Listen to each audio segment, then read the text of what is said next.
Whoa! It's Wulzy, Whizzle Dizzle, Diz Whizzle, Wizzy D Izzle. Is it mbed or spkale's account? Let's find out. It's on mbed's account. Okay, so this level, we are not the same. 3.7k downloads is hefty. Wow.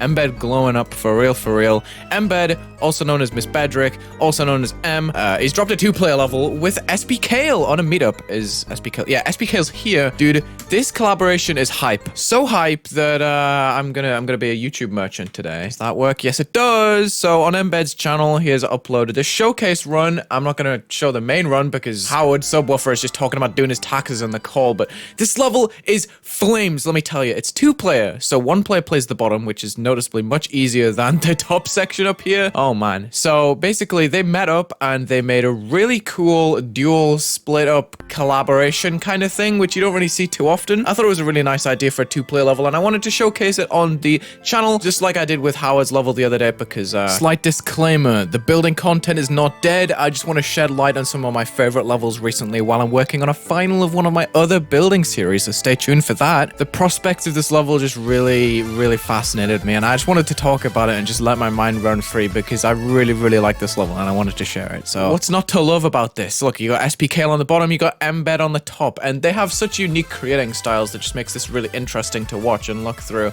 I mean, I don't think I'll ever be able to play this because Juniper kind of sucks at the game. No, I'm not good enough to do the top section. It's a very scary level to look at. I mean, the bottom is pretty easy, you just hit the boxes, but the top, look, you gotta go through like gymnastics to get through here. But the 2 different creating styles and staying between the lines is something really interesting about this level. I'm gonna stop talking and just play through the level and just say what I see, okay? I'm just gonna look at this and just tell you what I'm thinking because when I first saw this, I was pretty blown away. Like these different sections are honestly pretty interesting contrast. It's like you're looking at 2 levels at the same time, but you're not. Like the top section is like the subway surfers to the bottom. I need to stop using that as a reference, but yeah, you got like a beautiful spkale kind of classic section at the bottom, and you got some cool mbed effects, who's honestly one of the most abstract creators that you really come across because mbed doesn't create all that much, but as a player, he's played a bunch of levels. He has a bunch of really creative ideas just because he's like that.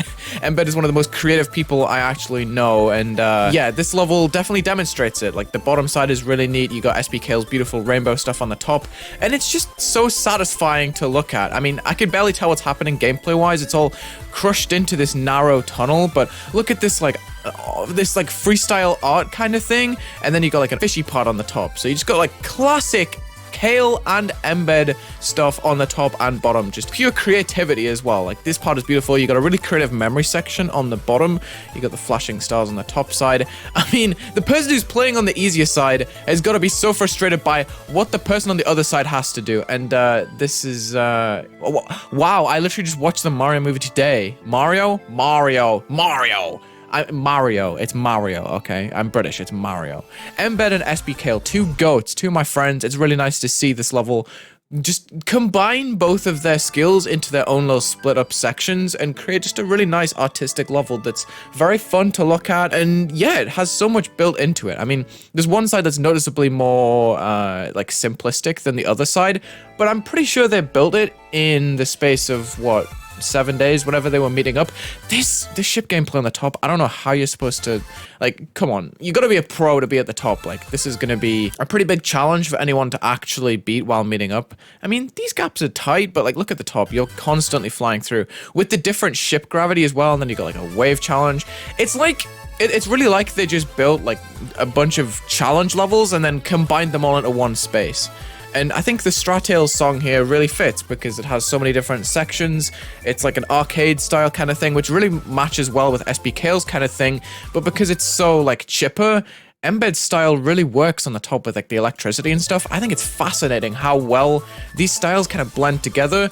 And the contrast is immense at the same time. Like, the difference between the bottom section and the top section is honestly admirable. I don't know how they've pulled this off, to be honest. I guess the massive split line in the middle definitely helps, but I really like this blurry glow detail on the front. Then you also got, like, Kale's art on the top, like the pixel art. You got a bunch of teleporters and stuff. Like, it's just really creative how the gameplay isn't just boxed in. I feel like that's definitely a huge asset to improve how the level comes across. Like, the fact that you're not just staring at, like, plain structures the whole whole time. And also this, I'm going to take a look at all this because as you can see, this isn't like a consistent line around the dots. It's very sketched and it's all with corner pieces and they've got glow turned off, I think. So it's very, very small and fine detail with like this really cool background. We've swapped sides, by the way. You'll notice that Mbed started out on the top with Pepper on Steam in the bottom, but then it swaps down to this section and the next section where the players kind of cross over, and I think that's really cool. And this gameplay is nothing to be scoffed at either. The fact that the spiders like constantly switching, the blocks aren't always visible. Like this side is gimmicky, but it's playable a lot more easily than the other side, I feel like, because I can barely tell what's really happening here. Like if I just look at the motion of the ball, like this is a portal, right? Ooh, it's kind of tacky how it goes over the top of the player, but still like really creative mediums to like shift the ball and the gravity and stuff. And then we have like a floating section with this purple orb gameplay. So even though it's simplistic on the top, it doesn't chill, you know what I mean? In the beginning, it's kind of simplistic. I feel like this part in the beginning could definitely have more to it with like twinkling stars or something to fit more with the song and maybe align more with Mbed's like glow-ish style on the top here. But wow, I just really love the different sections and the variety that this level has to offer, I have to say. And I just want to shout it out because Mbed's went a lot with this like pixel style. I guess it works for like the arcade theme through the level. Not this part, but the other part has like this arrow shape and it kind of links into the bottom side here, kind of ties the level together. But look, we have like random boxes with arrows, the most weird structuring I've probably ever seen in a level in recent memory, like 90 degrees. It's just kind of funny how the text's just there. Everything else is dotty. We have the scorpion spider that's kind of drawn out with the corner pieces as well. And then, yeah, this purple orb gameplay just continues. So everything's so like creative and just like forward thinking in this level. Like it's not just a plain old two-player level. This is really aimed to shake up the two-player experience. Because in my opinion, at least, there aren't many good two-player levels for people to meet up and complete. And the essence that this level has brought together two really cool creators, like one mainly player focused, one mainly creator focused, to put together this like really creative piece that other players can also enjoy. I think it really brings something else to the table, even if it's at times a little bit traditional and the difficulty is a very different top to bottom. I feel like that's kind of fitting because sometimes you have that one person in your friend group who's really good at the game and the other one's like kind of decent. So it's really giving the players like a chance to unite and give both people a challenge if there's that kind of skill mismatch. And I think it's a really valuable level in that sense.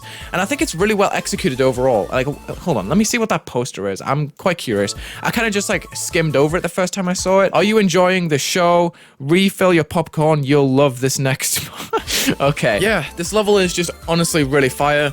I couldn't believe what I was watching the first time I saw it. Like this style with like the glow details, it fascinates me, dude. It's really sick how it looks so blurry here. I think it's the fact that the glow is so stacked to create those shapes and then the background is like very noticeably disconnected. And you've got like the same kind of pixelish arcade effect that Mbed was going for on the top. Like there's a very consistent style being put on show for Mbed's part. And Kale's does not drag behind, I feel. I feel like it's just like the perfect level of difficulty for someone who's not as good as the other player, right? Just enjoy. I don't know. I think it's fire. I think it's really cool. And apparently it took them 6 hours to verify, which I can see because Mbed's side is like extremely challenging. And this memory section, let me talk about this. You never really see levels like do this kind of structure where it's like in boxes and it moves and there's a bunch of gimmicky memory gameplay. Looks a little bit easier to memorize than the other section. Imagine if it was random. That would be kind of evil. But at the same time, I love the top side and the fact that it just goofily ends. Like, I don't know. I love both sides at all times. I never know which side to look at because there's always so much happening with the different pulses, the movements, and the gameplay choices. Strong 7 to light 8 out of 10. Apparently this is like a Fantano style review. I want to read this review actually. The plot was very simple, but that is to be expected. The animation quality and sound effects were noticeably good and it helped to create a strong sense of environment. The voice acting was surprisingly good from all the cast. Yes, even Mario, not Mario. Even for a kid's movie, the direction felt a little too simple at times. I agree. I did think the writing for the characters, like the voice lines and stuff, were pretty simple. And they attempted to sway the viewers from this with a ton of Mario Universe references. Yes, dude! I was literally texting Junie this when I got out of the cinema because we couldn't watch it together. She's seen it like way before me. I was like, dude, the writing for the characters kind of took away from the whole thing for me. I'm not gonna lie. Like, I'll save you, da-da-da. Like, it was just very simple. Those are not already accustomed Mario as a franchise, many moments may fall flat. I disagree with that. I feel like there was enough charm in it to bring it to life. As fans of Mario, the movie ultimately felt like a cute and clean homage to the series of games we all know and love. We would recommend anyone watch it once, but we don't think the rewatch is worth it. I don't know, man. I just got back from the cinema, I'm not gonna lie. And I am pretty excited to like watch a video that's like things you missed in the Mario movie, you know what I mean? Crossroads by mbed. This is another example of mbed being a stellar creator with a bunch of unique ideas that you might not typically see from most creators. Anyway, I'm waffling. This level's like 40 seconds long. Somehow I managed to get like a 10-minute video or something out of it, but there's just so much to comment on for me. Like it just demonstrates so much of it's such a gap in the Geometry Dash level market. 2-player levels, I mean, the thing is you have to verify them once you're done, and a lot of people aren't like in person to like 2-player meet and stuff like that, but I think it just covers like a really big gap in Geometry Dash, like having a cooperative level to just play and enjoy like this. I mean, I don't think I'll ever be able to be good enough at the top section to ever beat it with Junior or something like that when we meet up, but I would love to try it. You know, it just seems much more inviting with like the more modern, but like it's just accessible, I think, to anyone that's really looking for a good 2-player level to play, because the gimmicks and stuff, but it's really damn hard on the other side. Props to mbed and spkale for real. Okay guys, that should be enough for a video. Props to these guys. Thank you for the free content.